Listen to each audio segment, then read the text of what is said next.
మన పిల్లలకు మనం స్కూళ్లలో ఏం నేర్పిస్తాం? చరిత్ర, సంస్కృతి, మన దేశ గౌరవాన్ని పెంచే విషయాలు. కానీ పశ్చిమ బెంగాల్లో 6వ తరగతి పిల్లలకు ఏం చెప్తున్నారో తెలిస్తే మన దేశంలోనే మన ధర్మాన్ని, మన దేవుళ్లను కించపరిచే కుట్ర ఎంత దారుణంగా జరుగుతుందో అర్థమై మీకు ఆగ్రహం కట్టలు తెంచుకుంటుంది. పశ్చిమ బెంగాల్ ప్రభుత్వ ఆమోదం పొందిన 6వ తరగతి చరిత్ర పుస్తకంలో శ్రీరాముడి గురించి అచ్చువేసిన విషయాలు వింటే మీరు షాక్ అవుతారు. ఈ పుస్తకంలో ఏం రాశారంటే, మొదటిగా శ్రీరాముడు విదేశీయుడట. శ్రీరాముడు భారతదేశానికి చెందినవాడు కాదని, ఆయన బయట నుండి మన దేశంపై దాడి చేయడానికి వచ్చిన ఒక ఆక్రమణదారుడని రాశారు. 2, రామ్ ఒక రోమన్ పదమట. ఇది అన్నిటికంటే దారుణం. మన పవిత్రమైన సంస్కృత పదం రామ్ అనేది ఇంగ్లీష్ పదం రోమింగ్ అంటే తిరగడం నుండి వచ్చిందని, కాబట్టి అది ఒక రోమన్ పదం అని పిల్లల మెదడులోకి విషయాన్ని ఎక్కిస్తున్నారు. రావణుడు స్థానికుడట. ఇది 3వ కారణం. ఈ పుస్తకం ప్రకారం రావణుడు రాక్షసులు మన దేశపు అసలు స్థానికులని, బయట నుండి వచ్చిన రాముడు వాళ్లను ఓడించి కావాలనే వాళ్లను రాక్షసులుగా చిత్రీకరించాడని రాశారు. ఒకసారి మీరే ఆలోచించండి. కోట్లాది మంది హిందువుల ఆరాధ్య దైవం, మన దేశపు అస్తిత్వానికి ప్రతీక అయిన రాముడిని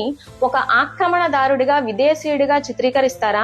రామాయణాన్ని ఒక కట్టుకథగా గెలిచిన వాళ్లు రాసుకున్న చరిత్రగా పిల్లలకు బోధిస్తారా? ఈ పుస్తకాన్ని రాసింది, ఎడిట్ చేసింది ఎవరో తెలిస్తే అసలు విషయం అర్థమవుతుంది. దీని ఎడిటర్ పేరు షిరీన్ మసూద్. అంతకు ముందు స్వతంత్ర సమరయోధుడు ఖుదీరాం బోస్ ను ఉగ్రవాది అని పుస్తకాల్లో అచ్చువేసి ఇప్పుడు శ్రీరాముడిపై పడ్డారు. ఇదంతా చూస్తుంటే ఇది కేవలం పొరపాటుగా జరిగిన ముద్రణ దోషంలా అనిపిస్తుందా, లేక మన చరిత్రను, మన సంస్కృతిని నాశనం చేయడానికి జరుగుతున్న ఒక పెద్ద కుట్రలా అనిపిస్తుందా? పసిపిల్లల మనసులో ఇంతటి విషయాన్ని నింపే హక్కు వీళ్ళకి ఎక్కడిది? ఈ దారుణంపై మీరేమంటారు? ఇలాంటి పుస్తకాలను వెంటనే నిషేధించాలని మీరు కోరుకుంటే ఈ వీడియోను ప్రతి ఒక్కరికి చేరేలా షేర్ చేయండి. ప్రభుత్వాలు మేలుకొని మన పిల్లల భవిష్యత్తును, మన ధర్మాన్ని కాపాడాల్సిన సమయం వచ్చింది. వేకప్ ఇండియా, ఇకనైనా మేల్కోండి. కులం, వర్గం, ప్రాంతం అనే గీతలు చెరిపేసి హిందువులుగా మనమంతా ఏకం కావాలి. ఇలాంటి అన్యాయాల్ని ప్రశ్నించాలి. కింది కామెంట్స్ లో మీ ఆగ్రహాన్ని జై శ్రీరామ్ అని నినదిస్తూ తెలియచేయండి. జై హింద్.